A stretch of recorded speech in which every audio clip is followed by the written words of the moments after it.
ఆయనకు ఖైదీ నంబర్ 2261 ను కేటాయించారు అధికారులు. ఇక రేప మాపో జైలుకు వెళ్ళబోతున్నారు మాజీ ముఖ్యమంత్రి జగన్ అక్కడికి అంటే జైలుకు వెళ్లి పోసాని కృష్ణమురళిని పరామర్శించబోతున్నారు ఆయన. దీనికి సంబంధించి చర్చ జరుగుతుంది.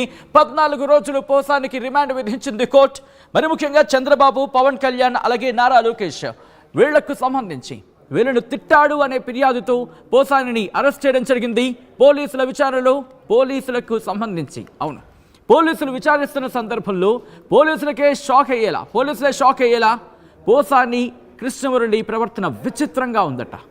ఏ ప్రశ్న అడిగినా తెలియదు, గుర్తులేదు, మర్చిపోయా అంటూ సమాధానం ఇచ్చినట్టుగా తెలుస్తోంది. పోసాని కృష్ణమురళి కూటమి నాయకుడిని తిట్టిన వీడియోలను ముందు పెట్టి ప్రశ్నించినంత లవ్ యూ రాజా అంటూ పోలీసులతో చెప్పినట్టుగా తెలుస్తోంది పోసాని కృష్ణమురళి.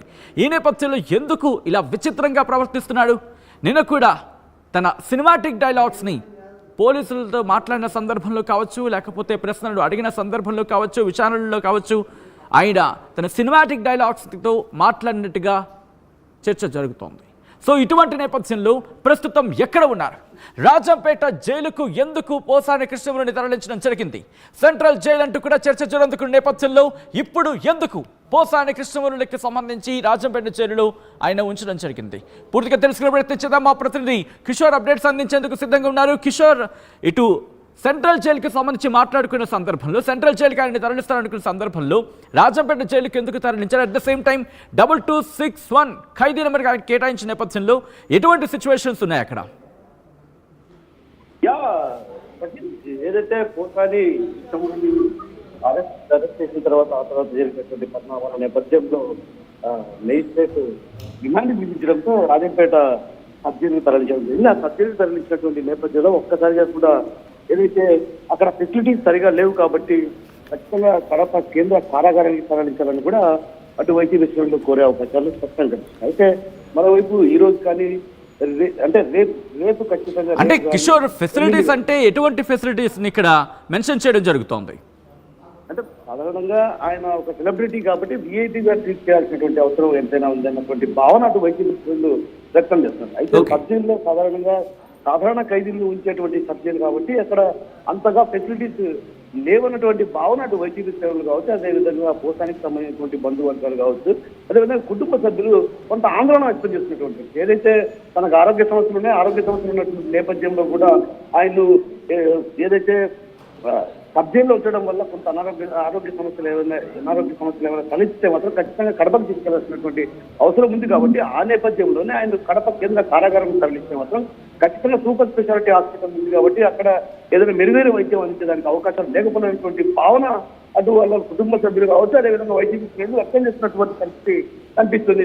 ఆ నేపథ్యంలోనే వీళ్ళు కోరే అవకాశాలు ఉన్నాయి. ఏదైతే పొన్నవోలు ఉదయం మాట్లాడుతూ కూడా తాను హైకోర్టుకు వెళ్తున్నాను, హైకోర్టుకు వెళ్తాను, ఏదైతే 5 ఏళ్ల లోపు అంటే శిక్ష ఉన్నటువంటి నేపథ్యం, ఆ నేపథ్యంలోనే ఆయనకు రిమాండ్ విధించాల్సినటువంటి అవసరం లేదన్నటువంటి భావన పొన్నవోలు సుధాకర్ రెడ్డి బాగా స్పష్టం చేయడం జరిగింది. అయితే ఆ నేపథ్యంలోనే ఈ వ్యవహారం పైన కూడా అటు హైకోర్టుకు వెళ్లే అవకాశం ఉన్న నేపథ్యంలో కూడా ఒక్కసారిగా కూడా ఏదైతే రాజంపేట సబ్ జైల్లో ఫెసిలిటీస్ సక్రమంగా లేని కారణంగా ఆయన కడప కేంద్రాగారానికి మార్చాలని కోరే అవకాశం. ఏదైతే బెయిల్ ఒకవేళ మంజూరు కాదు అంటే హైకోర్టులో కూడా బెయిల్ మంజూరు కాని పక్షంలో ఏదైతే వీళ్ళు కడప కేంద్ర కారాగారానికి తరలించాలని కోరే అవకాశాలు స్పష్టంగా. ఎందుకంటే సాధారణమైనటువంటి ఖైదీని అక్కడ ఉంచుతారు కాబట్టి అలాంటి ఫెసిలిటీస్ ఉన్నాయి. అలాంటి ఫెసిలిటీస్ ఉన్న నేపథ్యంలో కూడా ఒక సెలబ్రిటీ కాబట్టి ఖచ్చితంగా తిరిగినప్పుడు అదేవిధంగా స్వతహాగా కానీ ఇక్కడ ఆంధ్రప్రదేశ్ మాజీ ముఖ్యమంత్రి జగన్ కూడా జైలుకు వెళ్ళబోతున్నారు. జైలుకు వెళ్లి పోసాని కృష్ణమురళిని ఇన్ఫాక్ట్ పరామర్శించబోతున్నట్టు చర్చ జరుగుతోంది. ఎప్పుడు వెళ్ళబోతున్నారు ఆయన? ఎప్పుడు పరామర్శించబోతున్నారు? ఎందుకంటే సాధారణంగా నిన్న జరిగినటువంటి సంఘటన నేపథ్యంలో కావచ్చు, అదేవిధంగా అర్ధరాత్రి ఏదైతే రాత్రి 8 గంటల ప్రాంతంలో కూడా పోసాని కృష్ణమురళి ఇంటికి వెళ్ళినప్పుడు కూడా ఆ తర్వాత కూడా జగన్మోహన్ రెడ్డి ఆయన సతీమణికి ఫోన్ చేయడం జరిగింది. మేము ఉన్నాము, అందరినీ పంపిస్తున్నాను అక్కడికి, ఏదైతే అవసరమైతే నేను కూడా వస్తాను, మేము అండగా ఉంటామన్నటువంటి ఒక భరోసా అయితే ఇచ్చే ప్రయత్నం చేశారు. ఆ భరోసా ఇచ్చే ప్రయత్నంలో భాగంగానే ఆయన రేపు కానీ లేకుంటే ఎల్లుండి కానీ ఖచ్చితంగా ఆయన పోసాని కృష్ణమురళిని పరామర్శించే అవకాశాలు లేకపోలేదు. ఎందుకంటే పార్టీలో కీలకంగా వ్యవహరించినటువంటి నాయకుడు, అదేవిధంగా ఏదైతే పవన్ కళ్యాణ్ కావచ్చు అదేవిధంగా టార్గెట్ చేసుకుని ఒక రకంగా విమర్శన అస్త్రాలను సంధించారు. అంటే తనదైన శైలిలో విమర్శ అస్త్రాలు సంధించడంతో పాటు ఒక రకంగా టంగ్ స్లిప్ అయ్యి బూతులు కూడా మాట్లాడినటువంటి పరిస్థితి ఉంది. కాబట్టి ఖచ్చితంగా ఈ నేపథ్యంలో ఆయన్ను అండగా ఉన్నాం, భయపడద్దు అనే ఒక ధైర్యాన్ని భరోసాలు ఇచ్చే ప్రయత్నం చేస్తారన్నటువంటి ప్రచారం కూడా జోరుగా సాగుతుంది. అయితే ఆయన షెడ్యూల్ ఇంకా ఖరారు కాలేదు, రేపు ఖచ్చితంగా వస్తారన్నటువంటి ప్రచారం కూడా వైసీపీ శ్రేణుల్లో వ్యక్తమవుతున్న పరిస్థితి ప్రధానం కనిపిస్తుంది. అయితే రేపా లేకుంటే ఎల్లుండి ఆయన పరామర్శిస్తారన్నటువంటి ఒక్కసారి మీరు లైన్ లోనే ఉండండి. గతంలో మరి ముఖ్యంగా అరెస్టుల నేపథ్యంలో ఆంధ్రప్రదేశ్ మాజీ ముఖ్యమంత్రి వైసీపీ అధినేత జగన్ రియాక్ట్ అయ్యారు, పోలీసులకు వార్నింగ్ ఇచ్చారు ఆయన.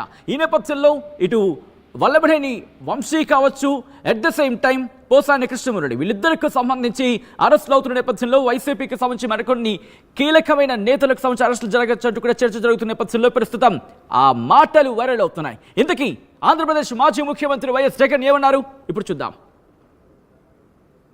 నేను ఇవాళ ఒకటే చెప్తా ఉన్నా, ప్రతి పోలీసు వ్యక్తికి కూడా చెప్తా ఉన్నా, మీ టోపీ మీద ఉన్న 3 సింహాలకు కనిపించే ఆ సింహాలకు సెల్యూట్ కొట్టడం మొదలుపెట్టండి. తెలుగుదేశం పార్టీ నాయకులకు సెల్యూట్ కొట్టడం మొదలుపెట్టి, వీళ్ళు చెప్పినట్టుగా చేయడం మొదలుపెట్టి, అన్యాయాలు చేయడం మొదలు పెడితే మాత్రం ఎల్లకాలము తెలుగుదేశం పార్టీ ప్రభుత్వమే ఉండదు అని చెప్పి ఇవాళ ప్రతి అధికారికి కూడా నేను తెలియజేస్తా ఉన్నా. రేపొద్దున మళ్ళీ మా అధికారం వస్తుంది, వచ్చినప్పుడు అన్యాయం చేసిన వీళ్ళందరినీ, వీళ్ళ అధికారులందరినీ, అన్యాయం చేసిన ఈ నాయకులందరినీ కూడా బట్టలు కూడా తీసి నిలబెడతామని